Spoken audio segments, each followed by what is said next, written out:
So anyways, when the owner brought me out here, and he dug a pond over there about 70-80 yards. Anyways, we were looking at trees, and he was going over stuff, and like, I didn't know. Never built a tree house before, but anyways, we were looking at some trees farther in over by the pond, and then we were coming out, and he says, "What about this tree?" And I'm like, yeah, I don't know, I guess. I don't know. And so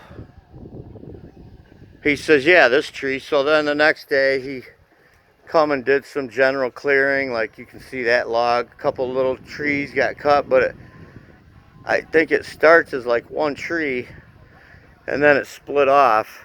And so anyways, let's go through a quick walkthrough. I don't even know if you're even interested in it or not, but my sister told me to make a video, so I'm making a video. So this is the stair to get up, and I found this big, like 7-8 inch thick log up by his house, and like stuff like that was incorporated into this project, whatever I could find. So yeah, that's like the base. Dug it in, and it's a solid base. So yeah, we'll go upstairs and check it out. Like, that board right there is the last two things I got to do, is give those cantilevers, that one and that one,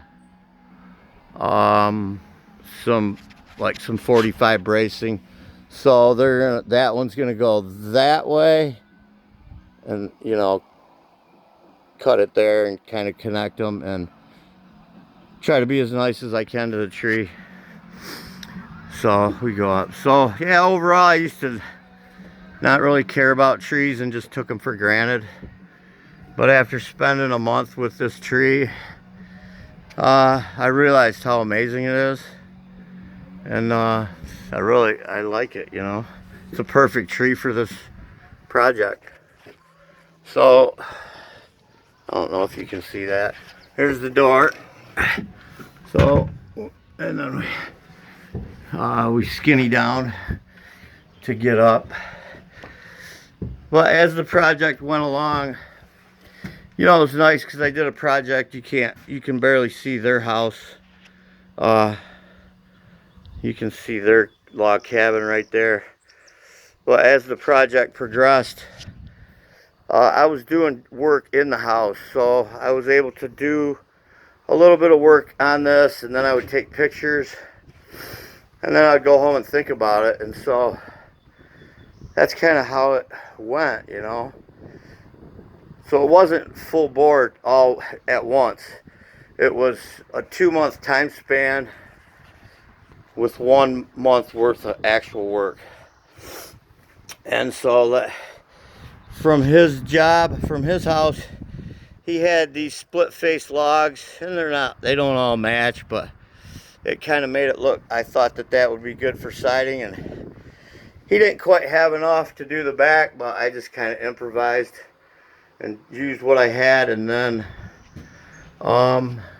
used some rough sawn cedar on part of it, and then used some scrap metal on the gable. So I just made these doors yesterday. Like, I was thinking I could need a way to kind of shut it up if needed, So here you can see, and that tree right there, that walnut tree, is totally amazing.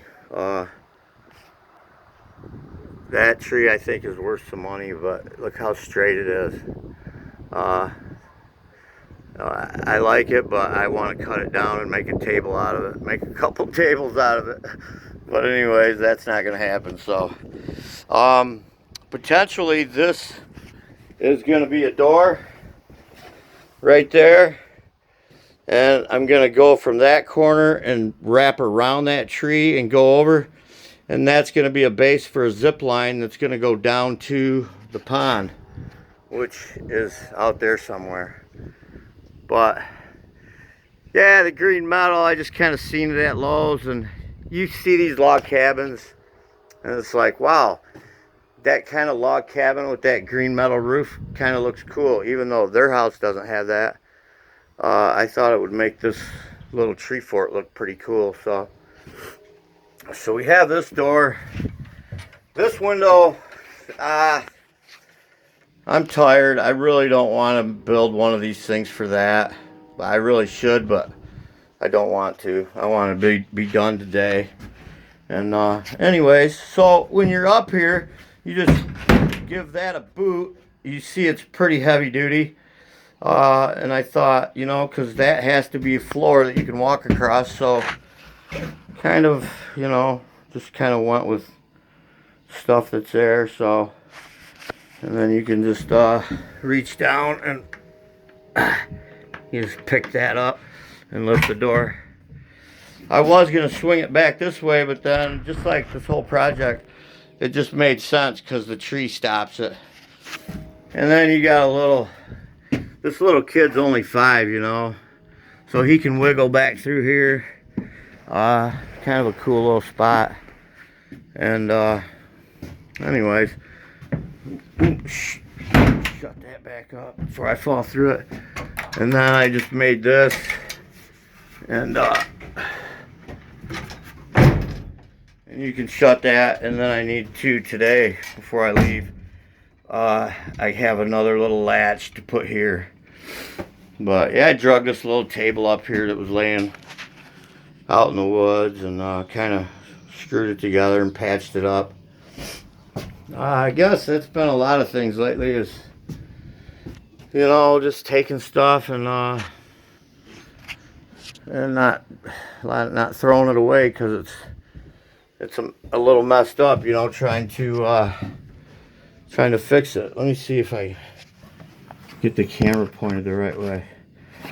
So anyways, I don't know. He had that wooden wheel, and I just started hauling equipment up like this, not this way, but it was different. And then obviously it'd be cool to have a different bucket, something, maybe a wooden bucket, I don't know. But you know, these kids, they'll come up with their own stuff, I guess. I mean, I would. I'm going to change this, tie that together, and put that on a nice ring and secure it to the tree somewhere. Not like that, but you know, basically the same idea. I don't know. I still have to figure out. Right down there's the ridge cap, and it rained yesterday, but it stayed pretty dry in here without the ridge cap. But I still have to get up there and put the ridge cap on, you know. I don't want to, but I have to. So sometimes you get to do what you want to do, but most of the time you do what you have to do. I don't know if you can see that deer stand, that metal tree stand laying on the ground, but that's what started it all. I screwed that in the crotch of these 3 trees. And you know, like, some people say, well, you didn't leave enough room for the tree to grow. Well, look at this tree. I don't think this tree's growing much more. I mean, I'm not an expert on trees, but it's like the tallest one out here, and it told me that it's about as tall as it's gonna get. So anyhow, I could always cut a little bit more if that's not enough, but tried to really be nice to the tree. And you see, the tree was nice to me. So this is where we go down, and thankfully I can make it. So it started with this triangle here. Oh, I put this little fireman's rope up. Yeah, I can't do it, but I'm sure these kids can. It's just stuff, you know, just trying to make it cool. But you see, try to pick up bearing wherever you can. There's no generator out here, so this was all built off of battery power. And yeah, a lot of screws. No nails, other than there are some can't sag nails in all those metal Simpson ties, those metal joist hangers and corner clips or whatever, you know, like corner brackets. But yeah, great project. Probably the most exciting project that I've had in a long time. But you got to be like half monkey to do this stuff. And at 51, it was difficult. Carried every board up by hand.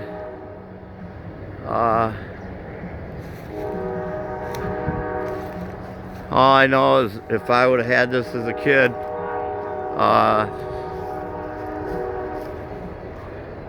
I think, yeah, it would have been kind of cool, you know, get away, little secret spot.